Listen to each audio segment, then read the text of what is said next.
Hi everyone, Sandra here from the Schwoven's Nest. Today I'm really excited to share with you my first ever YouTube challenge. I chose the one Look for Less challenge, April 2019, and it's hosted by Yami, the Latina next door, and Lindsey at Domer Home.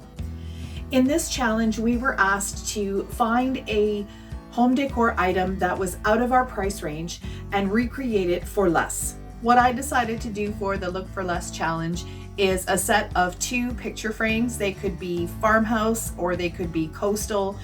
They're kind of a little bit of a mix of everything, but they were really pricey at $78 for the pair.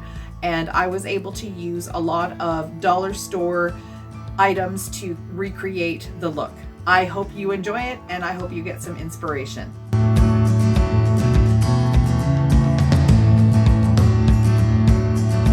I saw these frames on the Wayfair Canada website, and as you can see, they were on sale for $77.98, a whole 5% off. I was able to recreate these for under $8.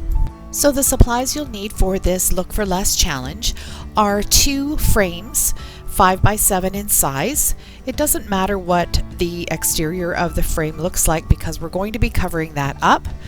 I just wanted to make sure that I had 2 hangers on the back because the kickstand won't work for this particular product. We're also going to be using the tumbling tower game. We're only going to need 1 box of those.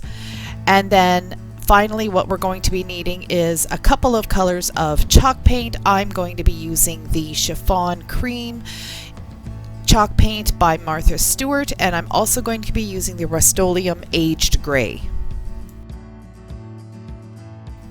Another item you will need is these plant stakes from Dollarama for $1.25 for 10, or you could use giant popsicle sticks. We're going to be working with the tumbling tower blocks first and a hot glue gun. And the reason I'm doing this is because this frame needs to be about 9 by 11 in size. So I needed some extra supports around the exterior of the frame in order to put my faux driftwood pieces, which I'm going to be using the garden stakes for. So I'm taking hot glue and placing it on one side of the block and then gluing it onto the upper part of the frame. I want to make sure that the top of the frame and the block are flush together and there's no gaps.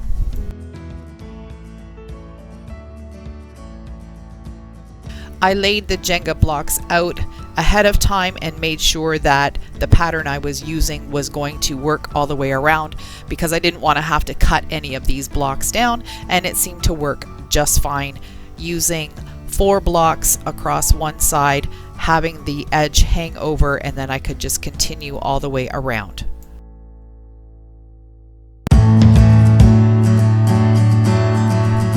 So here is one frame completed with the tumbling tower blocks glued all the way around the frame, and I'm going to do the same thing with the second frame.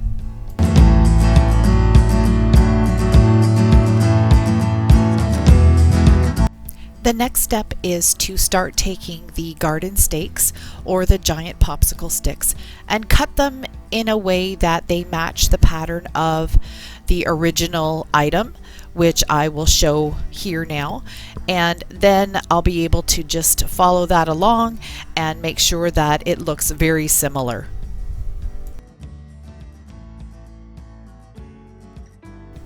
Because these garden label stakes aren't very thick, I was just able to use my regular scissors to cut them down, and I started with 4 small pieces at the bottom of the frame, and then I just used the pieces that I had. I didn't want to waste anything, so I just used what I had and measured them and made them equal on both sides.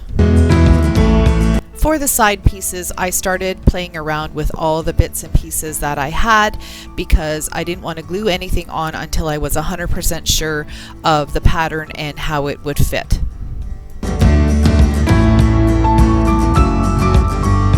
Once I was happy with the pattern, then it was time to glue. I also just had to make some small adjustments with my scissors.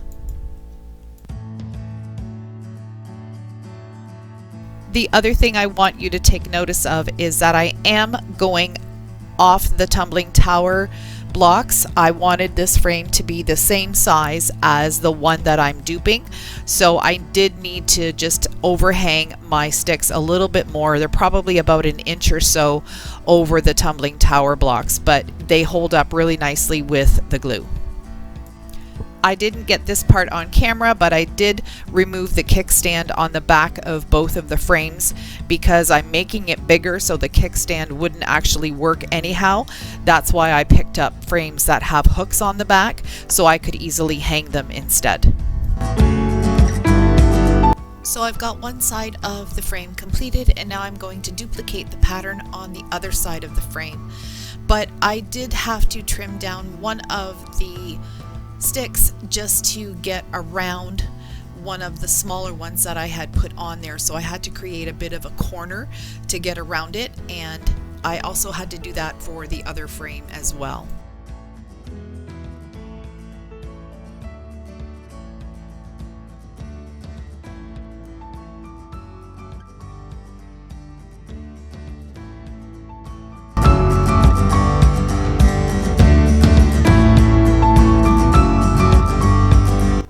So I've got the frame finished and I'm just gluing on the last piece.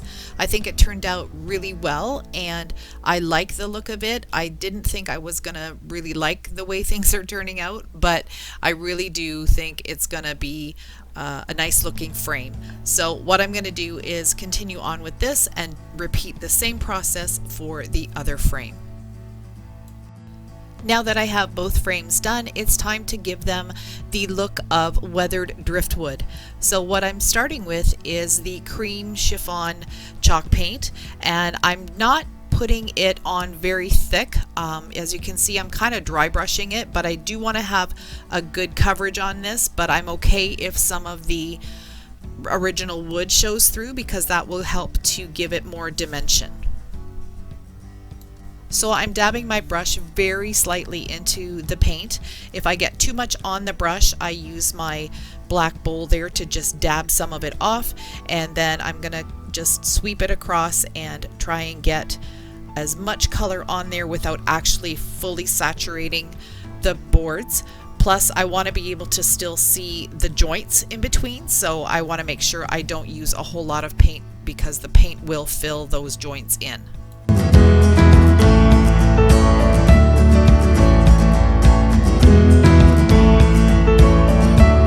Now I'm going to use my Rust-Oleum Aged Gray chalk paint, and I'm not going to wait for the first coat of the cream paint to dry because I want to be able to blend some of the gray into that cream color.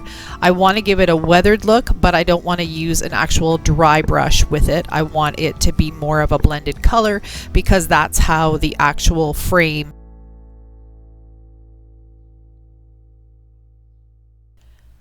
So I'm going to start putting some gray on this frame, and I do have very little on the brush itself, and I still want some of the cream to show through.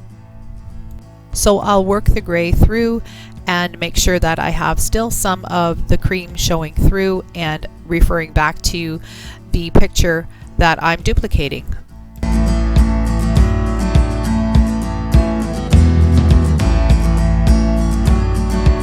This is the first frame completed, and as I hold it up close you can still see some of the cream color showing through.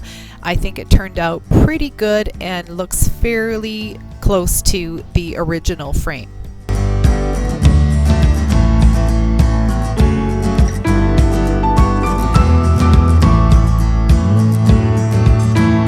The last step for these frames is to add a nautical rope hanger.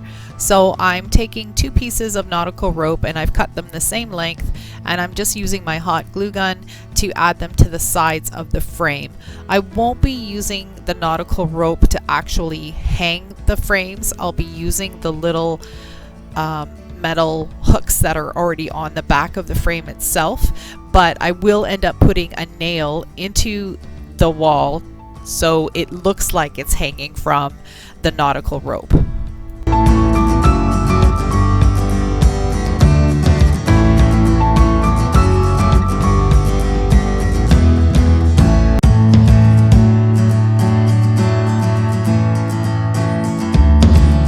First, I'm putting some hot glue down onto the wood frame, and then I'm going to just press the nautical rope in.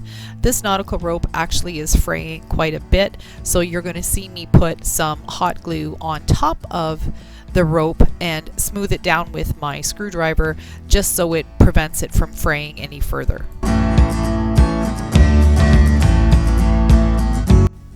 Here are my completed frames. I really love the way they turned out. I think they really look coastal, or they could be, like I said, farmhouse, but with the pictures in them, they're really sweet. This is the comparison side by side. The Wayfair ones are on the left and mine are on the right. I love the way they turned out, and I'm going to take these up to my cottage where they're going to find a permanent home. I'd like to thank Yami, the Latina next door, and Lindsey from Domer Home for hosting this Look for Less challenge for the month of April.